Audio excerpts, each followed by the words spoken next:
Welcome back to the Spartan Sports Podcast. My name is Thomas Chavez, and today I am joined by Darren Baydoun and the Carter Fry. How are we all doing tonight, gentlemen? They're pretty good. Gearing up for some NBA basketball. Excited for some Suns Clippers action. Yes, sir. Today is Thursday, June 24th. It is currently 8:03 p.m. And yeah, the Suns game starts at given the NBA's track record of tip-off times, it's probably going to start at 9:30. But it always seems like the one time that I don't tune in, like 20 minutes late, they start on time. So Yeah. you never know. It's very weird. Chris Paul coming back tonight. Chris Paul is coming back, my Lord and Savior, Chris Paul. And just his return, Suns in 4. Suns in 4. That's all I got to say. Well, guys, yeah, I mean, depends. I'm guessing since it came this quickly, it looks like he probably wasn't feeling bad from COVID. I guess it's probably not. I would expect to see a sort of like rust at all or anything like that. I mean, it hasn't been that long since he played, so like I think the Clippers get one. I mean, their backs are against the wall. If they're losing this game, they're gonna get swept. So I think I think they have it with them to get one game. They came back from 2-0 in each of the last two. So you can't, I mean, is Phoenix the best team they faced so far? I would say, yeah, but I think they can get one game. That last game just has to be so deflating though. Oh yeah. You're up 1, there's 0.9 seconds left on the clock, and you just give up just inbound alley-oop dunk to DeAndre Ayton. Well, and with Paul George missing 2 free throws, yeah. Yeah. And the thing with those 2 free throws, in the last couple minutes of the game leading up to that, he had 2 or 3 buckets, an assist, and then 2 other free throws that he made. So they built this, big, end of the game stand, mostly built by Paul George himself. And then he goes and bricks both free throws, and Endemic P strikes again.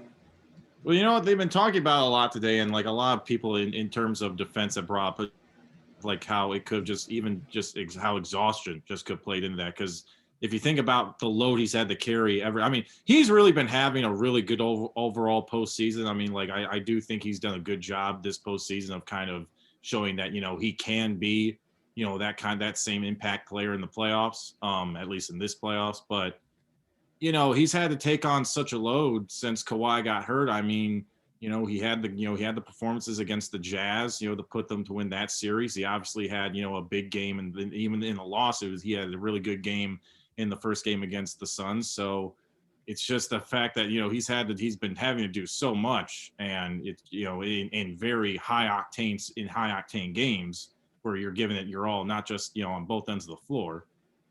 He just might have been out, and he just might have had nothing left. And in that situation, it just affected him that way. Yeah, and just when Reggie Jackson is the second best player on your team, that's not good. You need to have. He's been playing well, but if he's your second best player, and I've even said to myself, it's really. Reggie Jackson is what okay, he was good before he got hurt with the Pistons. I'm not saying he never was good in Detroit, but to be your second option on a Western Conference Finals team, that's not what you'd think. Yeah, well, and Reggie Jackson, I mean, I was watching First Take, I think, this morning, and they were comparing Suns and Clippers, and they had Devin Booker and Chris Paul on a graphic on one side, and Paul George and Reggie Jackson on the other.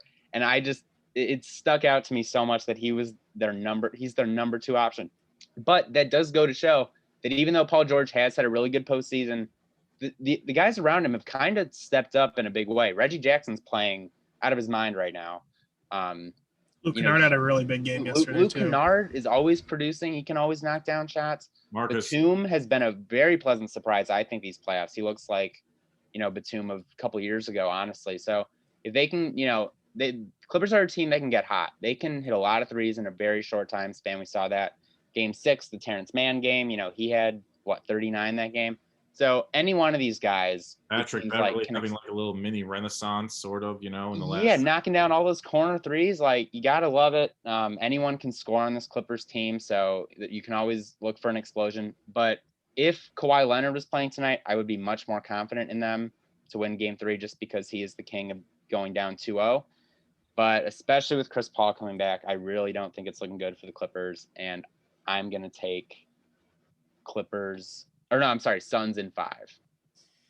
Yeah, something that is really interesting though is in the series against the Jazz, the Clippers could really take advantage of Rudy Gobert constantly dropping in coverage. They don't have that advantage against DeAndre Ayton. Ayton is like actually mobile as a center, so he's not just sticking to the basket the entire time.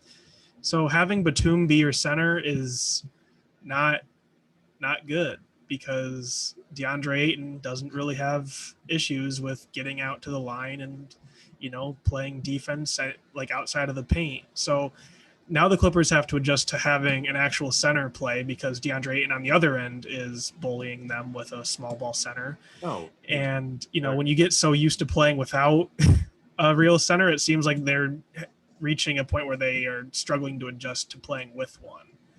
And I was just to interject, Thomas. I was thinking about this today. In a matchup like this is where having a guy because he's been hurt basically the entire playoffs and going back to the late part of the regular season. This is where having a guy like Serge Ibaka would, I'm not saying he would like erase Aiden or anything like that, but Ibaka's been for his career one of the better defensive bigs in the league. He can realistically give Aiden a legitimate challenge in terms of his size and length, and make it, at least make it tougher for him to score. And also on offense, the guy's a plus, at least 35% 3-point shooter for however long it's been now since he's been able to extend his range out there. He can drag Aiden out, and he can force him to play more on the perimeter, and which can open up, just the whole court for the rest of the Clippers. Obviously, Kawhi is going to be the big, not having Kawhi is going to be the biggest reason why the Clippers, won't make it any farther than the Western Conference Finals. But with a matchup like that, having a guy like Ibaka who could give Ayton a challenge, like a big man challenge on both sides of the floor, as opposed to what like Zubac does as more of just a traditional center type guy. It's especially without Kawhi, that's a big thing. And not having him, Ayton, you wonder, it's like, well, if he would have been on the floor, like would that lob have been so easy for Aiden to make, at the end of game 2? So you wonder about, little things like that, they start to add up. And although DeAndre Ayton,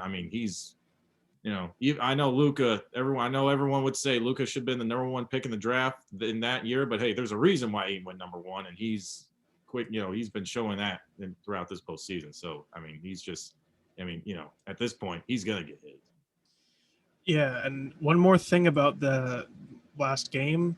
The last 2 minutes took a half hour. 90 seconds took 33 real-time minutes. I was watching at a bar. I was watching the last bit. I didn't even that's how long that took? It was forever, because they kept going to replay. And then after every review, even after they made the call, it seemed like they just stood around on the court for another 2 to 3, maybe to get the clock, back to normal or something. But because I remember when they were reviewing. They were taking a long time to review the alley-oop play, and I'm thinking they kept looking at it, but I kept looking at the replay. I'm like, that's good. He didn't touch the cylinder. That's a good alley-oop. I'm like, why are they? I understand why they're reviewing it, but it's that's a good alley-oop. Why are they looking at this? Well, and I thought I read that on an inbound play, you don't have to worry about being inside the cylinder on an oop. I thought I read that somewhere, but if that's the case, then why do they? It's not a shot on an inbound, because you can't. You can't score by being an inbound passer and shooting. He didn't even. Although he did. Aiden, I don't think Aiden touched the cylinder anyway. So there was no. I don't think there was any. There wasn't any even with that. Even with if that had been a rule, he didn't even do that anyway. So I'm just thinking it was crazy, but I'm like, this is good. I'm like, he meant this is it's good. Yeah, I don't know how sports hasn't come up with a better replay system. Why can't you have 10 to 15 guys just sitting in a room in New York, just like that can figure it out in 20 seconds because they all know the rules. Like I feel like that's not that hard, not that hard to set up.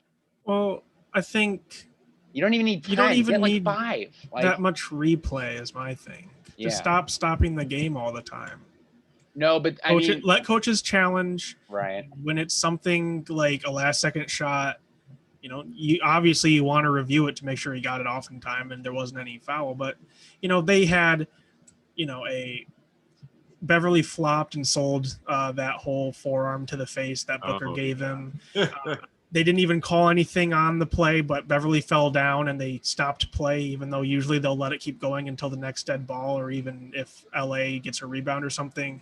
That tip out on Beverly that was technically on Booker, like all these like stoppages, just like you don't need to, and you're just going back and reversing a call when, like, obviously you're getting the call right, but at the same time, human error is a thing, and we don't need to be so perfectionist about a game, especially when the NBA like prides itself on being such a fast-paced game. Yeah, no, it just, and I feel like this is what happens in baseball a lot with how long their replay can often go. It's like you get bogged down in the minutia too much. It's like listen, what was the play? Like, what's the ruling on? Just focus on the key details and just get it right. I mean, that's what you got to do. Stop, don't keep going back over this. Oh, well, if they did this or if they did, it's like, just, what are you trying to just look for? What you're trying to look for, whatever the challenge is trying to establish, whatever you're reviewing, and is it yes or no? And then just go from there, do it, check the clock if you need to, and make sure that, and then it's like, get done. It doesn't. And I understand. Listen, I understand officiating is not an easy thing to do, and especially with how heavily examined calls can be. I'm not saying officiating's life is easy or anything like that. I mean, they have to go through a lot of stuff in order to get right at that job. But yeah, I mean, having to go through long periods like that for what is essentially like what should be, when there's like 0.9 seconds or whatever, when there's only like such limited time left, it's like, just come on. Stop dragging the game out. It's like stop dragging it out. It's like, we're looking, it's like, hey, we're at the conclusion. Like, we want, like, let's see how this ends. It's like no one would ever want to see a movie where you get right up to like, you get right up to the end, and then it's like, oh, but now we're going to do a 30-minute speech on why this thing, 40 minutes ago matters or something. It's like, no, it's stupid. Like, no, that's just stupid. No one would ever do that. So just don't get bogged down in the minutia of every detail. It's like, just get the key things right. Just try and, take the time that you need to get it right, but just don't try and focus on every other little thing. Just get the call that you need to get right and then move on. Yeah. I'm all for, go ahead, Thomas. I was just thinking, like, why not just like say you have 60 seconds. If you can't change the call that you made in 60 seconds, then obviously you like got close enough to getting the right call to where like human error doesn't like, they're humans. I expect them to make mistakes. Like, you don't need to overturn every single call, especially when it's close, like that Booker and Beverly out of bounds play, Right. Yeah. I mean, I'm okay with the coaches' challenges. They get their challenges, let them have them. But when it comes to those last 2 minutes where they're constantly replaying every single thing, I'm trying to think of a solution to where, we could review each of these things, but have it take like less than 30 seconds so that we can keep the game moving. Cause why do the refs that are there, have to make the call if it's going to, make the game drag on for an extra 10, 20 minutes? Like I'm saying, if they can have just 5 guys sitting in a room that can make a judgment call and, they have maybe there should be a time limit where the guys reviewing, in a remote location, they have to decide by this time, so that they just have to sit down, make the quick decision.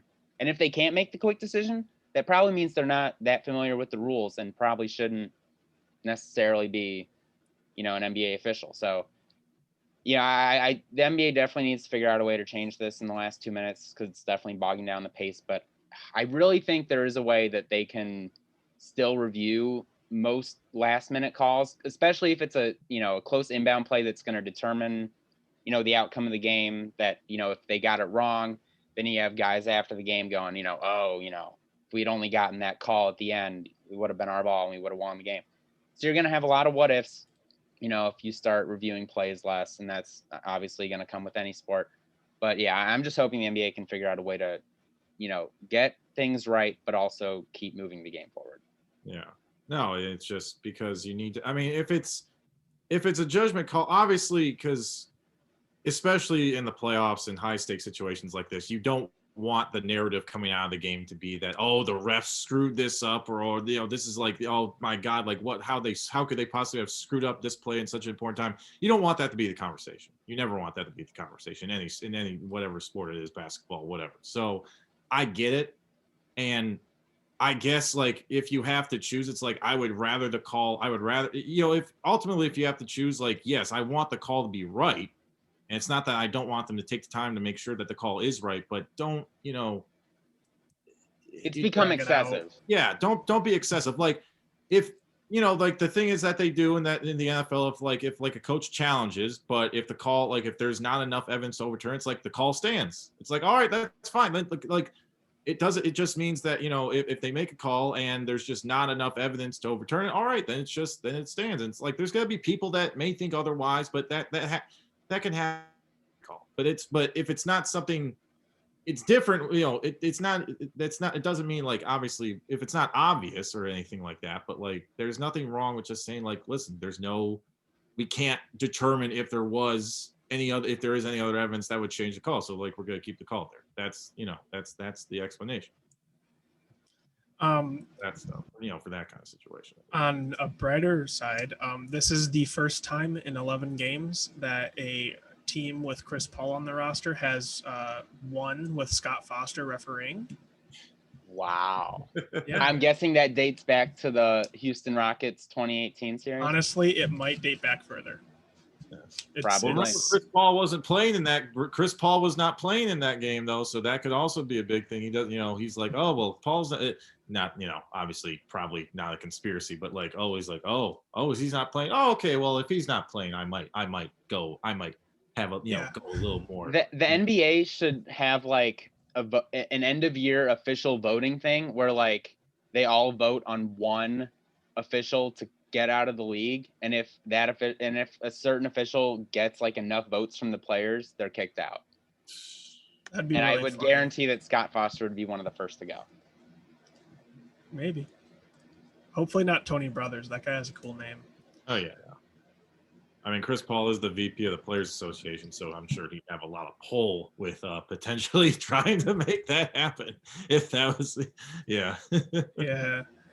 All right. Well, there's another series going on. The Bucks and Hawks played their first game yesterday. The Hawks pulled off an upset, I guess. I mean, I feel like I went into this just thinking it's probably going to go 7 games, just the way that the Hawks are rolling and everything. I honestly think that it's going to be a 7-game series. But yeah, the Hawks came in, upset the Bucks on the Bucks home court. I really don't know what to say other than Trae Young's shimmy was a thing of beauty, and Kevin Huerter's was not. Kevin Huerter's was not. Yeah, that was a terrible shimmy.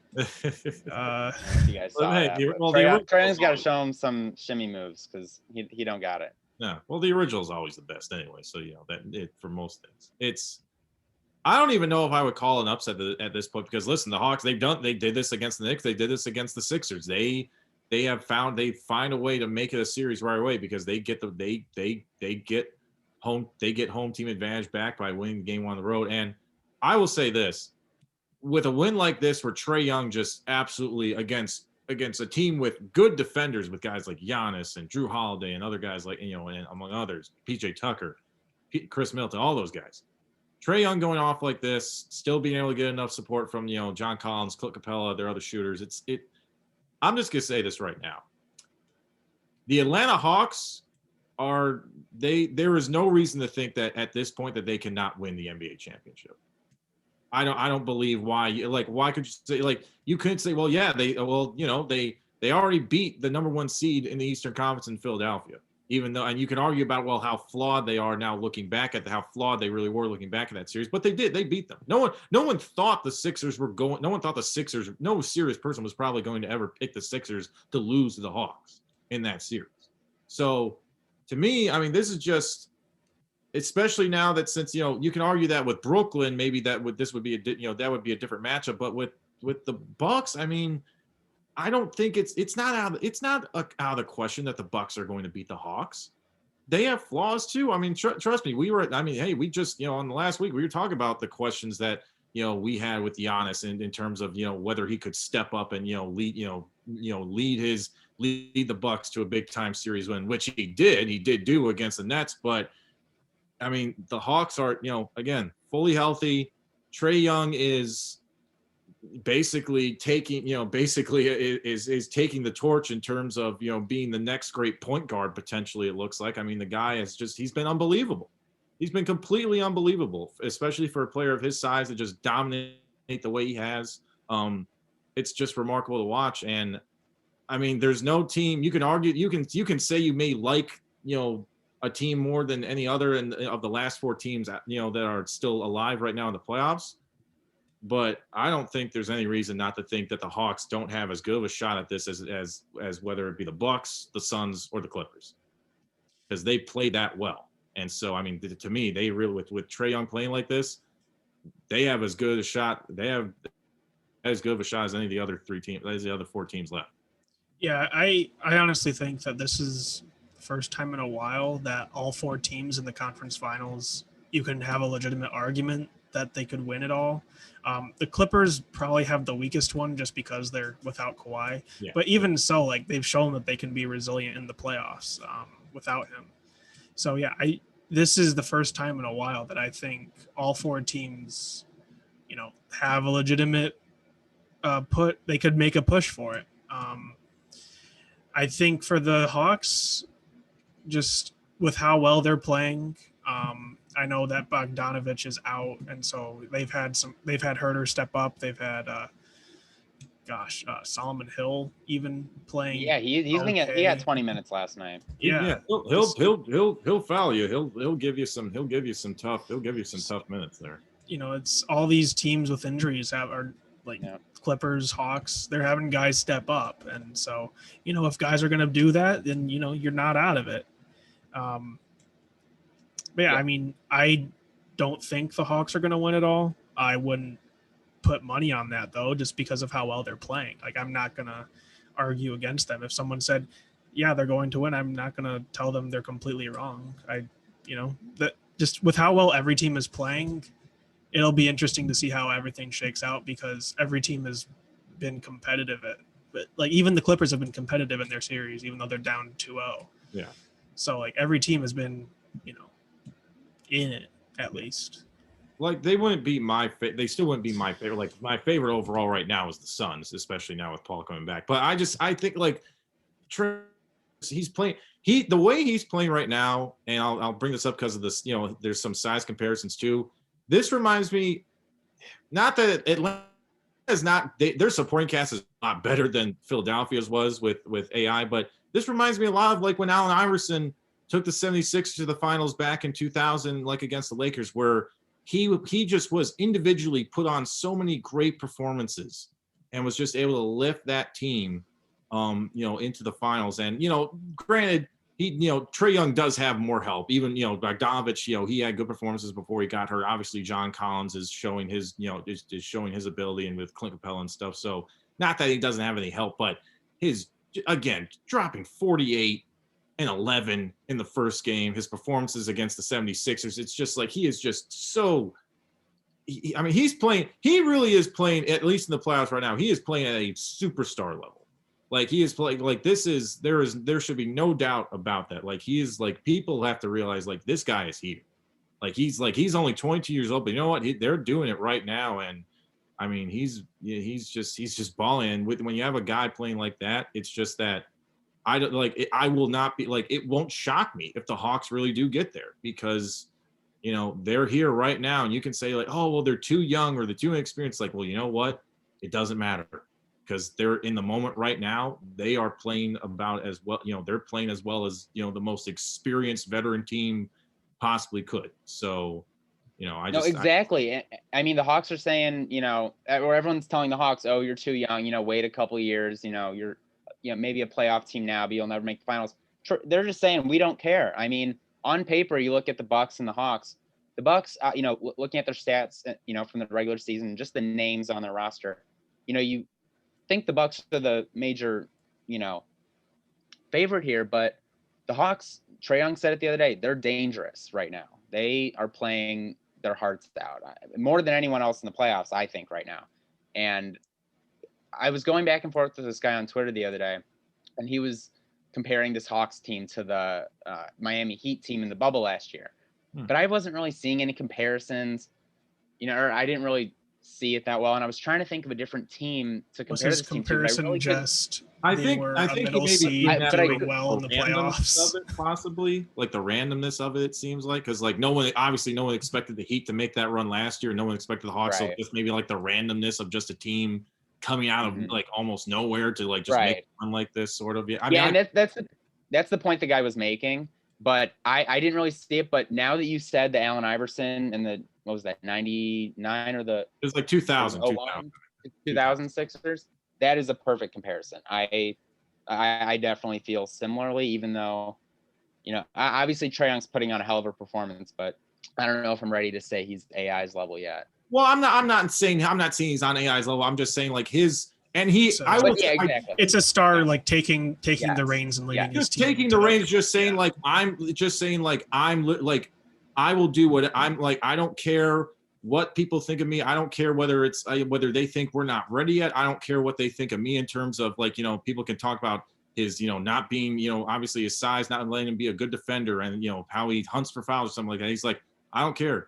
I am taking the reins. I am taking the torch and I am taking, like, God willing, I'm going to take us all the way, or you're going to have to kill us trying. Like he's, and it's infectious because, like, I like watching the Hawks. It's hard not to root for them because it's just like especially being from a town where obviously we have like being that doesn't it's not a huge market city like like Atlanta with Detroit, and you have. We've had more overall success than, teams in Atlanta, but you appreciate those moments of greatness don't come as often as obviously other teams do. So it's like, it's just in the moment now, I could imagine like how fans of Atlanta are feeling. They're thinking like, oh my God, like we really might win an NBA championship. It's like, it's probably like for them, it's awesome. Like it must, like I'm sure it must, to watch this like that. And it's amazing because they actually got they actually got finals like 7 years ago, right? When they lost LeBron or whatever it was. So it hasn't actually been that long, but this feels like they really could do it with how Trae Young's playing. That's that's just my whole point with it, just because of how he's basically turned into a superstar right before our eyes. Yeah, it's also amazing to see like these like middle and small markets in the conference finals for once, and just I get annoyed every time I turn on ESPN and they complain about how ratings are going to be bad because they're not big markets. Well, maybe if you stopped crapping on them, people would be like, oh yeah, I'll watch. When you say, oh, it's not going to be fun, they're small markets, no one wants to watch them because you're telling them not to. Yeah, no, and honestly, I like how, these smaller markets are getting this exposure. Like, I think this is coming at the perfect time because I think, we're witnessing, obviously Steph Curry averaged 30 a game this year. LeBron was still an MVP candidate. But, you have this generation of players, the LeBrons, the Currys, that are slowly filtering out and entering their later years. But it doesn't look like there's going to be any lull at all in talent because you already have Trae Young dropping close to 50 in a conference finals game. You have Jason Tatum, you got Luka, you got every young star in today's game that's already at an all-star level. So we're really not going to see like a dip in talent, and we're just going to be going right into the next era of basketball, which I'm really excited about. But I think with that will come more interest in the smaller markets. So, this year seeing the Suns, and even though LA is, still LA, it's the Clippers, not the Lakers. And I think the Clippers definitely could benefit from some fan support still, because they're definitely still living in the Lakers shadow. Yeah, and not to mention, and not to keep just to interject, not to keep going on about Trae Young for the entire podcast, but also like, I mean, think about the new stars think about the players that are becoming stars right now that, you went, I mean, Trae Young, watching Trae Young after these playoffs is going to become appointment viewing for ESPN, TNT, whatever, NBA TV, whatever channel, shows basketball. It's like people are going to want to watch Trae Young because of how awesome his performance has been and how much he draws in for his performances and for his style, his swagger, everything like that. People on national audience are now finally seeing why Devin Booker, how great Devin Booker really is. And, in his first playoffs as well, it's like, don't complain about the markets. Be happy that, the NBA, it seems like now actually has real parity for the first time in what seems like forever pretty much.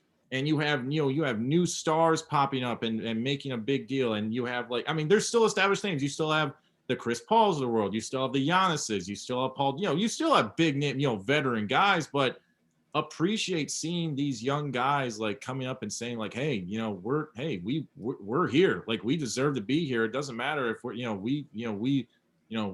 want to wait 10 years for our turn or whatever. It's like we want this now, and so appreciate. And I think it's speeding up the clock on these older guys.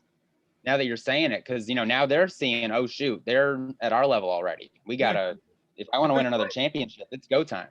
Yeah, and there's like plenty of narratives you can still spin. Like if the Suns get to the finals, it's oh my God, Chris Paul finally might win a championship. If the Clippers make it, Phoenix to the finals, might finally win a championship. Yeah, if the Clippers, the Phoenix Suns. If the Clippers get to the finals, like oh my God, are the Clippers finally out of the Lakers' shadow? If the Bucks make it to the finals, it's like it's the first time they could win a championship since they had Kareem Abdul-Jabbar, and Giannis can finally get the can finally get that playoff monkey off his back. And then if the Atlanta Hawks win, it's like, oh my God, the Atlanta Hawks are in the finals. Who in the hell could have ever predicted this to happen? It's like there's a lot of great narratives that can come out of any of these teams, making it there. So don't complain about the markets. People want good. Would you rather have big market teams that play like crap for a full series and it's horrible to watch, or smaller market teams that are playing great basketball?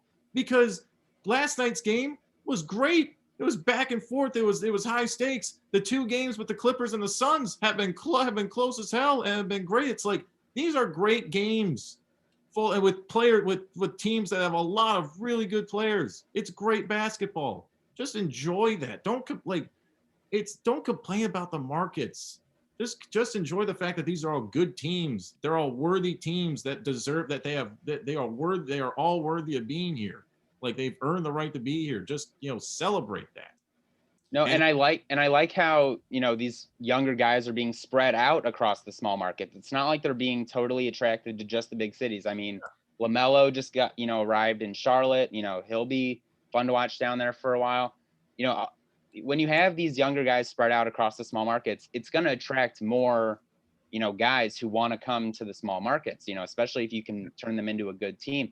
So like you were saying, the more we can spread out the talent across the NBA and make it so that we're not expecting the same 3-4 teams in the finals every year for half a decade, I think that's a great step in the right direction. And I think people are having fun watching, the smaller markets, and they're learning new players, learning about new teams. They're not getting sick of the same, Warriors versus Cavs finals that we saw for 4 out of 5 years at the end of the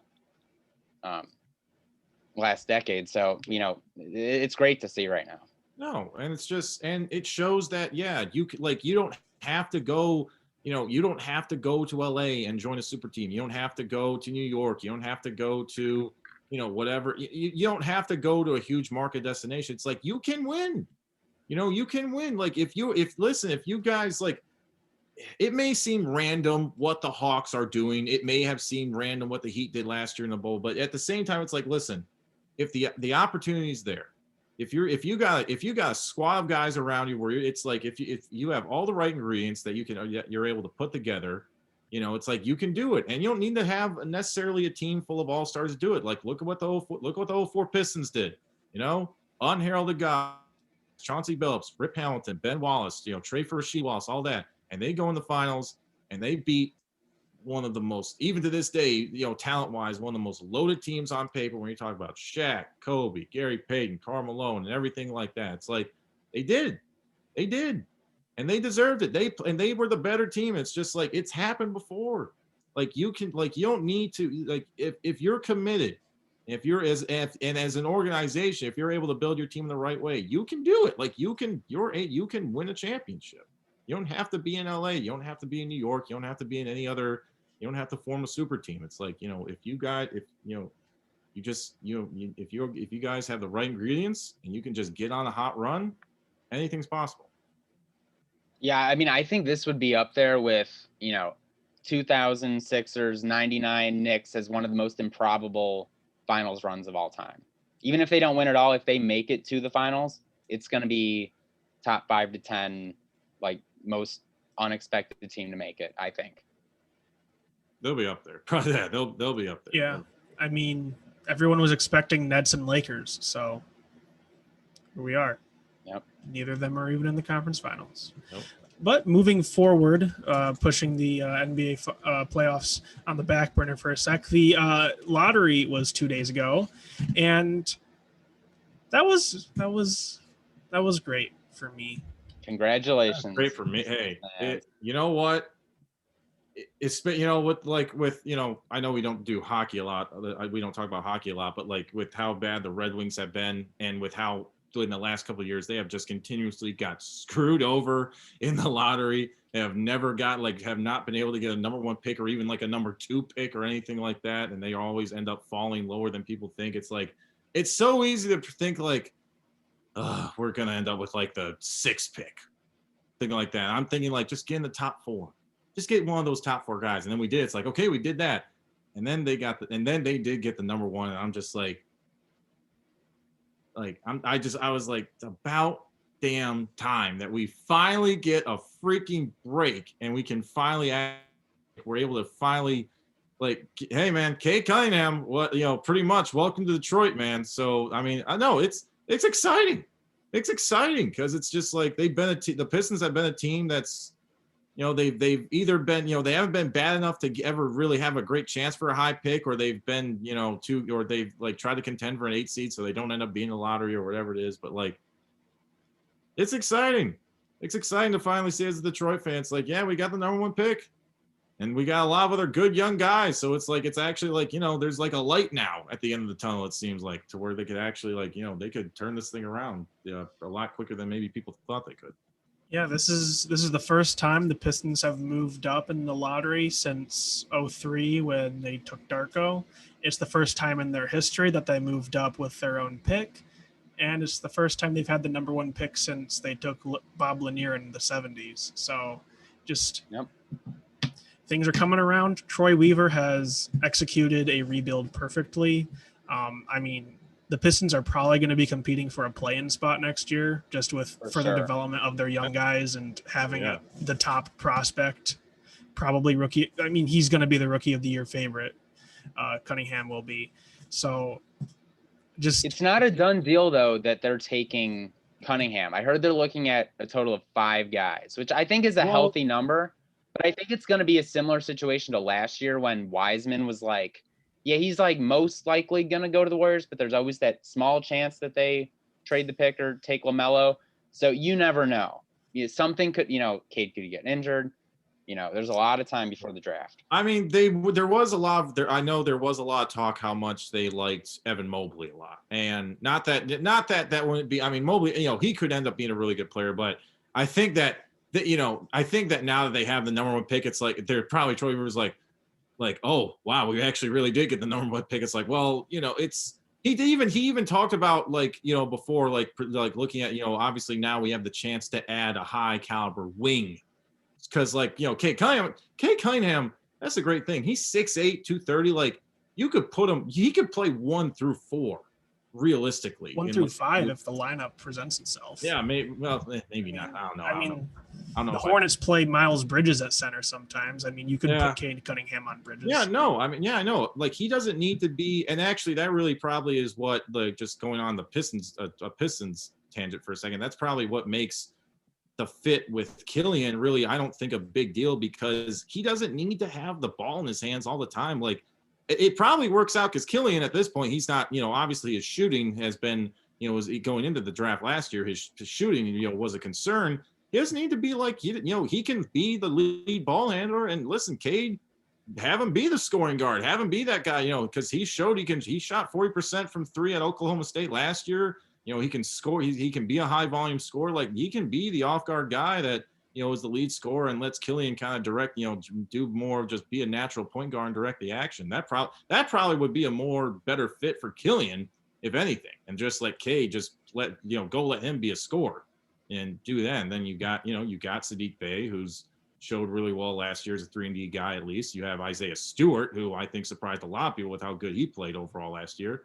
And then you also have Jeremy Grant, who, the guy actually looks like a pretty good fit, considering that you have a guy that can score, that looks, he'll be able to score 20 plus points a game for you. And, that takes the pressure off of the rookies in terms of having to carry that big of a load. So I'm not saying the Pistons are going to light the world on fire, but there's this, it's going to be exciting. It's going to be exciting. Like, they're going to be exciting. They're going to be a team that, they're going to be young. They're going to be, they're going to have a lot of energy. It's going to be exciting. It's going to be exciting to actually watch, to be at, like, I might go to Little Caesars Arena.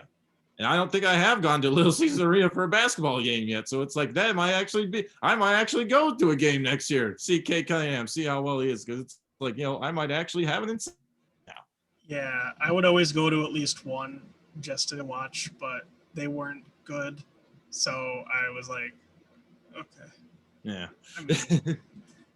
Gotta go at least once, but other than that, I wasn't spending $80 on resale tickets to go watch them get pounded by the Lakers 2 years ago or whatever. So, yeah. As a Bulls fan, I have also experienced the dilemma of, do I buy tickets or not over the past few years?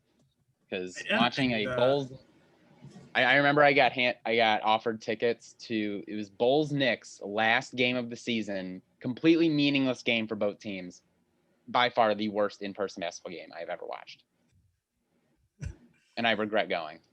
At least. Wow. But Bulls don't even have their pick this year. They didn't slide up. Nope. So they lost it to the Magic. What do we have? The 46th pick, I believe. That's it this year. So the Bulls are stuck at this point. They're going to be one of those teams that competes for a 6th seed at best, probably.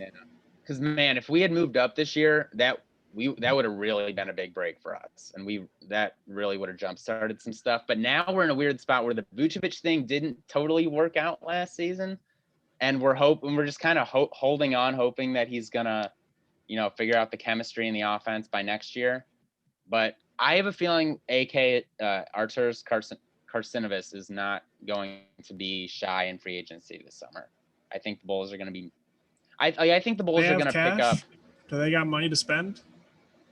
Probably not, but I would venture to guess that AK is going to move some money around and sign a pretty decent veteran player. I think the Bulls are going to go out and get a decent, player with at least 7 to 10 years of experience, sign him to a couple $1 million deal. I don't know who it would be, but I think that's what the Bulls need at this point. Just some more experience and someone who's going to gel the offense together, kind of like Thaddeus Young did for us this past year. I would try and keep Thaddeus Young. For sure. No, keep him, but add someone else on top of that. I was going to say, Thaddeus Young is like one of those veterans who's just, you don't realize he's been in the league for what? Yeah, I thought he was 25. When I first saw he was on the Bulls, and I was like, oh, he's in his 30s. Yeah. But he's still good. He can do, he's been a guy, he can defend, he can rebound, he's a good passer, he can score everything. Score a little bit, No, I was going to say, Card, it's got to the point now for you guys where, people are talking about how, Ben Simmons' trade value is at a point where now it's you might be able to get Veen in a package for Ben Simmons or something like that. I'm like, I don't know if I would want to get rid of Zach LaVine for Ben Simmons, to be quite honest. No. Levine for Simmons is a complete no, but I do think that Simmons would fit well next to Levine. I would really like to. I would like to see Ben Simmons with Levine and Vucevic if he somehow was able to come to Chicago.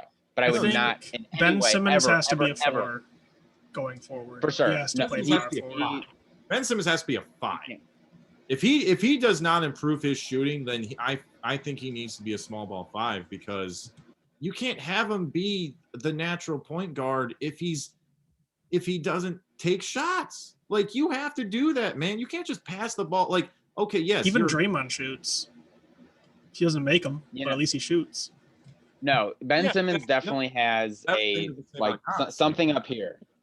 It's up here. Yeah.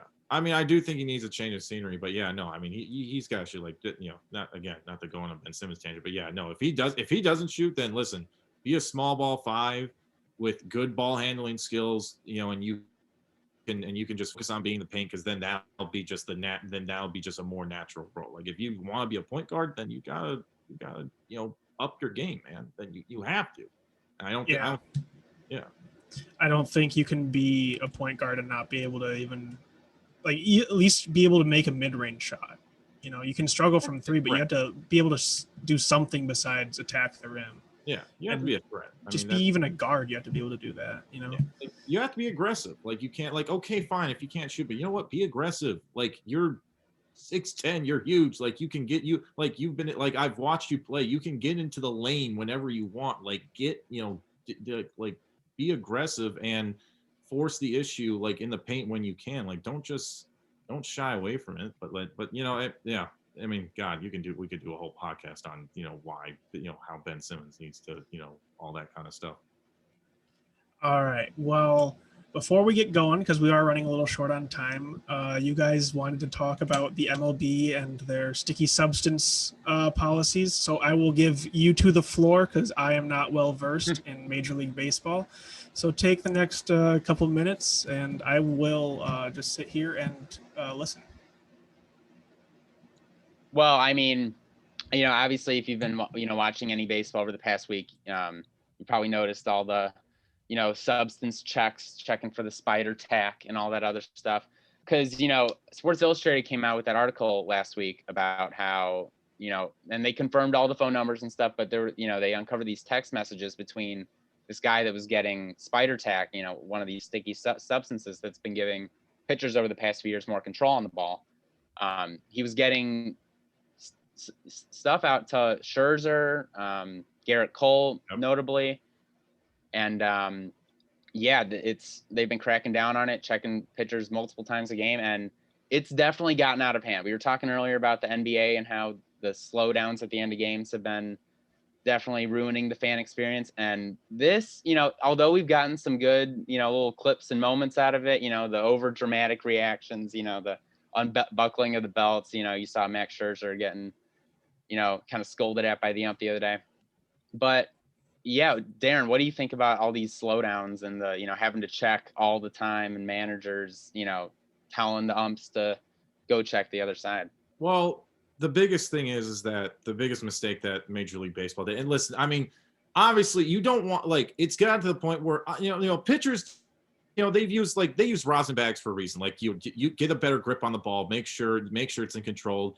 And there's a place for that where it's like, okay, it's like gamesmanship, where it's like stealing signs, where it's like, okay, well, if it's done in a way where, okay, you can do a little bit of a mix where you get better control, but it's not to the point where, like, the spider tack stuff and all that, that's just going way too far. Because that, you're talking about, like, increasing spin rates to, huge numbers and everything like that. It's just gotten to a point where hitters have complained about, like Josh Donaldson. I think, he called out Garrett Cole on it. It's like, they're tired of it.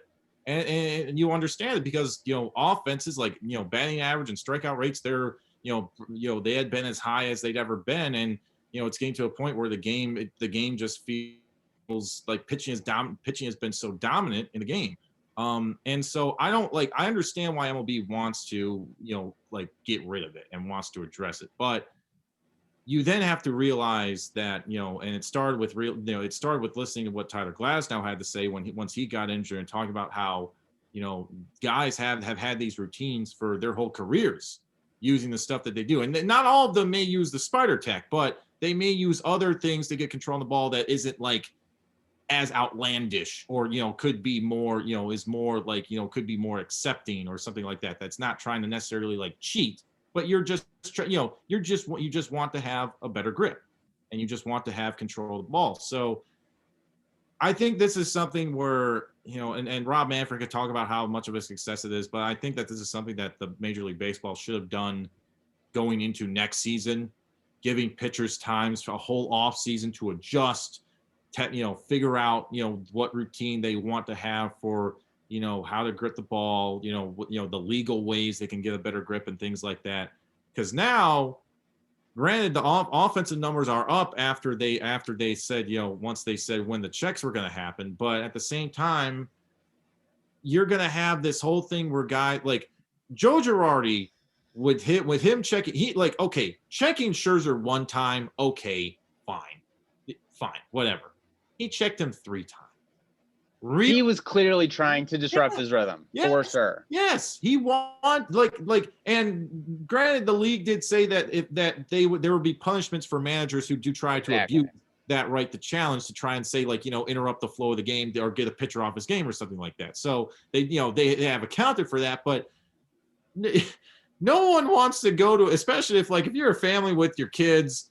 Do you really want to be going to a game and seeing the pitcher walk off the mound and do like a Sergio Romo where you're like halfway, where you're about to take your pants off or something like that? It's like, no, you don't want to do that. It's like, why would you? Like, no one wants to see that. It's like, no one wants to see a guy take his pants off to get checked or something like that. It's stupid. But no, it's just, I could get into a whole thing about all the ways that Major League Baseball has constantly self-sabotage itself in order to try, in recent years and everything like that with the season things or whatever. But no, I don't blame them for trying to get this situation under control and for trying to reduce the cheating that's going on with the spider tack and all the other banned substances. But in terms of the effect that it's going to have on pitchers, and with not having the kind of control they want and potentially leading to injuries like Glasnow, where he believes that, not being able to, with having to change so rapidly led to his injury.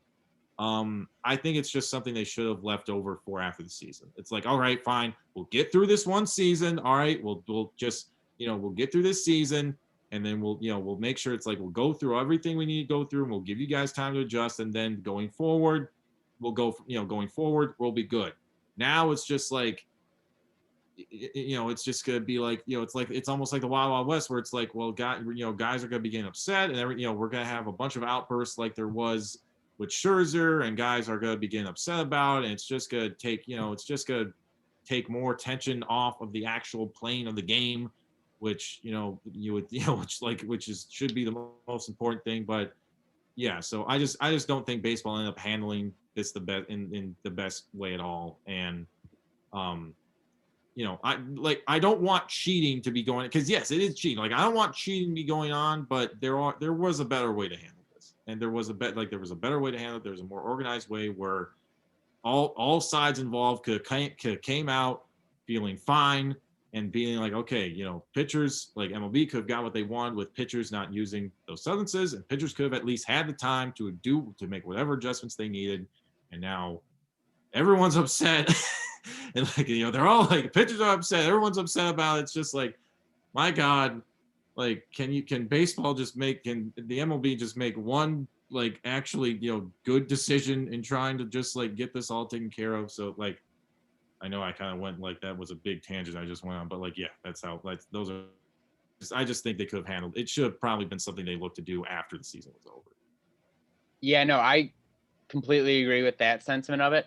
But then obviously, if you wait till the end of the season, you run the risk of this being forever known as the substance season or the spider tax season, or whatever, it would be dubbed as. But yeah, obviously the pitchers are saying, it's going to cause injuries and we're not used to this, like you said. And that's it's completely a valid argument.